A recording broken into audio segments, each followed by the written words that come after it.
আপনারা যখন কেক নেবেনই না তখন দাম জিজ্ঞেস করে অনেক সময় আমাদের নষ্ট করে, পরে বলেন নেবেন না। এটার কোনো যুক্তি আছে? আমাদেরও একটা সময়ের মূল্য আছে।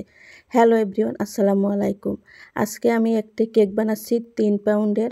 বাবা তার ছেলের জন্য গিফট হিসাবে পাঠাবে। বাবা থাকে প্রবাসে, ছেলের জন্য পাঠাবে। ওই কারণে আমার কাছে অর্ডার দেয়। ভাইয়া আগেও 2-3 বার আমার থেকে কেক নিয়েছে।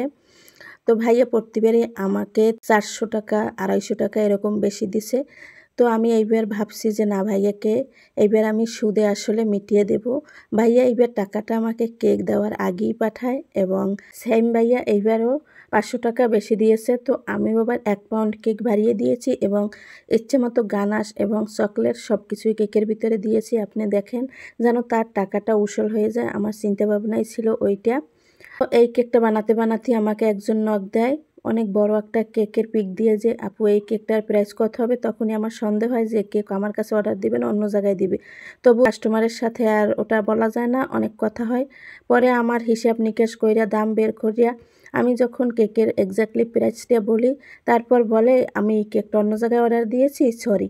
আসলে আমরা এত কষ্ট করি, সারাদিন এই কাজগুলো করি, তারপর মেসেজ করতে আমাদের অনেকটা সময় নষ্ট হয়। তারপর আপনারা আসেন দাম জানতে। দামটা জেনে যখন অন্যজনের কাছে অর্ডার দেন এবং আমাদেরও তখন খারাপ লাগে, কারণ এত সময় নষ্ট করলাম। আমি এই কেকের কাজ রেখে তারপর ওনার সাথে অনেকক্ষণ কথা বলছি। প্রায় সময় আমাদের সাথে এরকম হয়ে থাকে। এই যে আমি বয়সটা দিতেছি 2 মিনিট আগেও আমার একজনের সাথে কথা হয়েছে। কথা সব ফাইনাল, আমি কেক বানাবো, ওই মুহূর্তে বলে যে কেক নেব না। কিন্তু এরকমের প্রতিনিয়তই আমাদের সাথে ঘটে থাকে। আপনাদের কাছে একটাই অনুরোধ থাকবে, আপনারা শুধু শুধু আমাদের বিরক্ত করবেন না।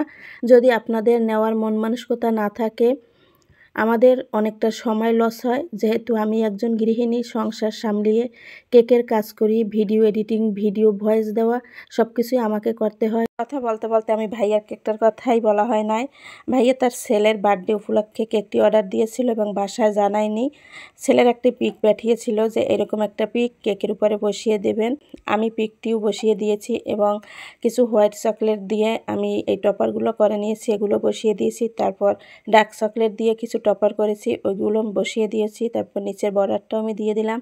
তারপর দিয়ে দিয়েছি কিছু চকলেট চিপস, কারণ আমার টার্গেটই ছিল যে ভাইয়ার কেকটা আমি এইবার ভালোভাবে দেব।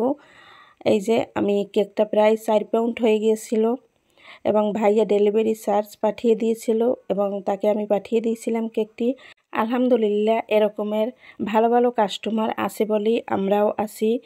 আমার সব কাস্টমারই খুব ভালো, তাদের ব্যবহারও খুব ভালো এবং আমি কাস্টমার থেকেই কাস্টমার ম্যাক্সিমাম পেয়ে থাকি এবং প্রবাসী কাস্টমার আমার অনেক বেশি আলহামদুলিল্লাহ, এবং ভাইয়াদের ব্যবহারও অনেক ভালো। ভাইয়ার রিভিউ ছিল অসাধারণ। তো আজকের জন্য আল্লাহ হাফেজ, দেখা হবে খুব শীঘ্রই অন্য কোনো ভিডিও নিয়ে।